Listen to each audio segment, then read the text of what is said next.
নমস্কার। মাঙ্গলিক দোষ নিয়ে অনেকের ভুল ভ্রান্ত বিভিন্ন রকমের ধারণা রয়েছে। অ্যাকচুয়ালি মাঙ্গলিক দোষটা আসলে কি সেটা সম্পর্কেও কেউ বলতে পারে না।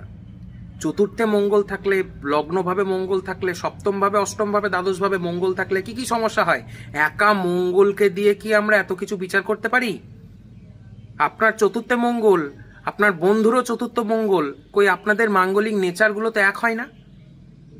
তাহলে আমি কেন বলবো মাঙ্গলিক বিয়ে কেটে যাবে, বিয়ে নষ্ট হবে, মাঙ্গলিক আপনার এই হবে, ওই হবে, অমক হবে, দোষ কাটান?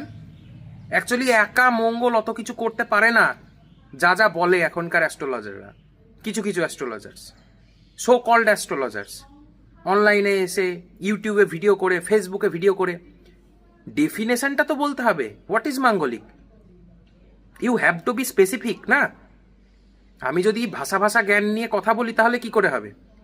তো বার্থ চার্ট বিচার করার সময় দেখতে হয় মঙ্গল কোন কোন ভাবের সাথে অ্যাটাচ হয়েছে, কোন কোন গ্রহের সাথে অ্যাটাচমেন্ট ঘটেছে, লগ্ন কি এসেছে, তবেই কিন্তু এই অ্যাক্সিডেন্টাল প্রবলেমগুলো, দাম্পত্য জীবনের সমস্যা, মঙ্গলের মাঙ্গলিক যে মেইন মাঙ্গলিক প্রবলেম সেগুলো বিচার করা যাবে। একা মঙ্গলকে দিয়ে দেখলে হবে না।